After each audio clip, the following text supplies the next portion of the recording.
कृष्णा, मैं आपको बताने जा रही हूँ नव्या हरिदास वर्सेस प्रियंका गांधी। प्रियंका गांधी कांग्रेस पार्टी से लोकसभा उपचुनाव के उम्मीदवार, वहीं पे नव्या हरिदास बीजेपी की उम्मीदवार हैं।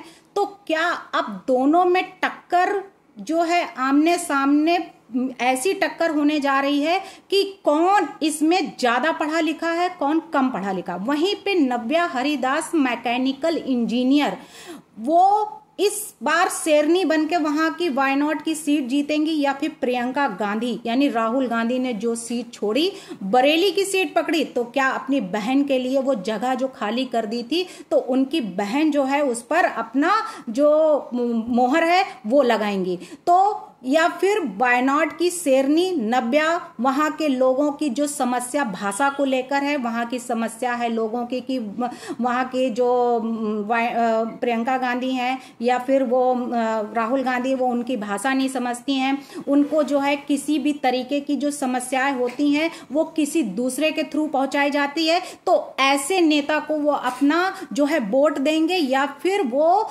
वायनाड की ही रहने वाली नव्या हरिदास को वोट देकर जिताएंगे।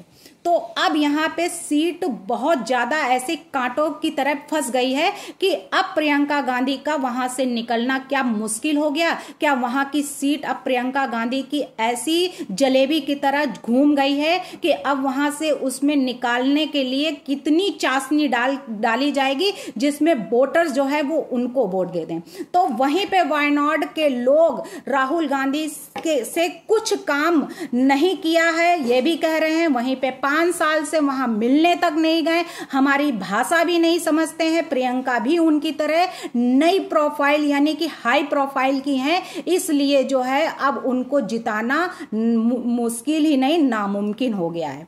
तो अब वहां से जीतना उनके लिए क्या वाकई में मुश्किल हो गया। तो आम लोगों के लिए राहुल गांधी और प्रियंका जैसे नेताओं को तक पहुंचना आसान बात नहीं है। वहां के लोगों का कहना है कड़ी सुरक्षा के कारण हम राहुल से कभी बात नहीं कर सकें, और वहां जो बात होती है, हमारी जो भाषा होती है, वो किसी दूसरे व्यक्ति के थ्रू उन तक पहुंचाई जाती है और उनको समझाई जाती है। इससे उनकी भावनाओं को कष्ट होता है और उनकी हाई प्रोफाइल जैसी, वैसे ही मुझे लगता है कि अगर प्रियंका गांधी जैसी हाई प्रोफाइल लोग संसद बनी तो वो भी बदलेगा, यानी कि यह बदलेगा कि अगर हमारा संसद स्थानीय होता तो लोग उससे बात कर सकते हैं। यानी कि इस तरीके के लोग, यानी कि जो वहां पे बात भी नहीं कर सकते, उनसे मिल भी नहीं सकते, वो भाषा भी नहीं समझा, ऐसे नेता का वायनाड में क्या काम।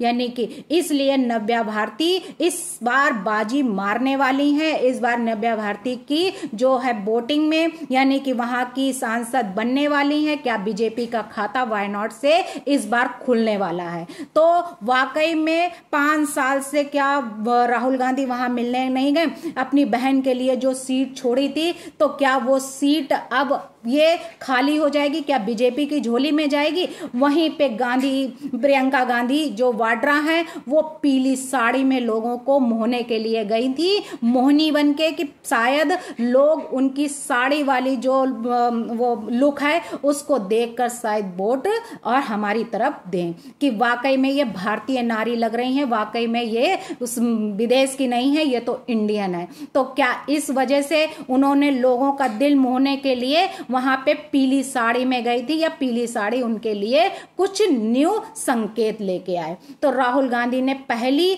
I love Wayanad T shirt पहनी, वहीं पे उन्होंने प्रियंका बनाएंगी रिकॉर्ड या फिर बीजेपी की मजबूत होगी पकड़। ऐसा भी कहा जा रहा है कि क्या प्रियंका गांधी इस बार रिकॉर्ड बनाएंगी या फिर नव्या भारती उनके रिकॉर्ड को जीरो साबित कर देंगी। तो प्रियंका गांधी यानी 30 नवंबर को जो वायनाड में वोट डाले गए हैं, क्या इसका असर अब उनकी टी शर्ट या फिर प्रियंका गांधी का रिकॉर्ड तोड़ेगा। प्रियंका गांधी वर्सेस नव्या हरिदास, प्रियंका गांधी की सीट क्या छीन लेंगी नव्या जी। ज्यादा पढ़ी लिखी होने के साथ साथ वो वहां के लोगों की तकलीफ, वहां की समस्या, वहां की प्रॉब्लम, हर चीज का समाधान वहां पे निकाल सकती हैं, क्योंकि वो वहीं की हैं, वायनाड की। लेकिन प्रियंका गांधी जैसे वहां की भाषा नहीं समझ सकती हैं, क्योंकि केरल की आबादी वहां पे सबसे ज्यादा लोग वहां के केरल के हैं, और उनकी आदिवासी भाषा जो है वो वहां पे वो उनकी समझ से बाहर है, वो उनकी भाषा को नहीं समझ सकती हैं।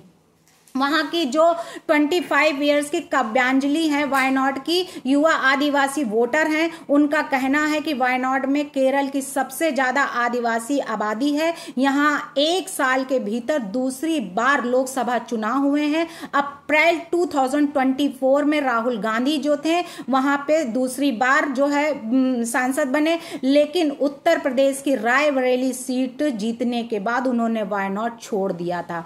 वहीं पे अब राहुल गांधी ने बहन प्रियंका गांधी वाड्रा को मैदान में उतारा है। यह प्रियंका का पहला चुनाव है, जीतने पर उन्हें संसद में एंट्री मिलेगी। वायनाड उपचुनाव को लेकर राजनीति पार्टियों में तो बड़ा उत्साह है, बड़ी पार्टियां मनाई जा रही, बड़े जो है खुश हैं, लेकिन जो वोटर्स हैं वहां के उतनी ही निराशा दिखाई दे रही है। सिर्फ भाषा को लेकर, वहां की जो लैंग्वेज है आदिवासी लोगों की, यानी कि जो केरल के वहां पे रह रहे हैं सबसे ज्यादा लोग, वहां की भाषा जो वहां के लोगों को समझ में नहीं आती है। जो यहां से जाते हैं, जो ये राहुल गांधी जैसे नेता हाई प्रोफाइल के, वो उनकी समस्याओं का समाधान नहीं निकाल पा रहे हैं। तो इन सब चीजों को लेकर अब उनको अपने लोकल जो है संसद की जरूरत है, यानी लोकसभा उपचुनाव में अब वो अपना जो संसद चुनेंगे सांसद, तो वो होगा उनका लोकल ही, यानी कि नव्या भारती इस बार बाजी मारेंगी। क्या मोदी की शेरनी नव्या भारती क्या वाकई में साबित कर देंगी कि वाकई में वो वायनाड की शेरनी बनकर दिखा दिया है? तो मैकेनिकल इंजीनियर नव्या भारती क्या वाकई में अब इस बार वायनाड की जो क्वीन बनके दिखाएंगी? क्या वाकई में वहां की शेरनी बनके दिखाएंगी? क्या वाकई में आदिवासियों के दिल को जीत लेंगी? क्या वाकई में वहां की जनता को मोह लेंगी? क्या वाकई में वहां की जनता की लैंग्वेज, भाषा, जो वहां की समस्याएं हैं, जो वहां की बातें उनकी जो उनके नेता तक नहीं पहुंच पाती, सांसद तक, तो क्या इन सब का समाधान नव्या अब निकाल पाएंगी? तो नव्या हरिदास जी को इस बार पूरे चांसेस हैं कि वायनाड की जनता उनको ही सपोर्ट करेगी, उनको ही वोट देगी और उनको ही जिताएगी। धन्यवाद।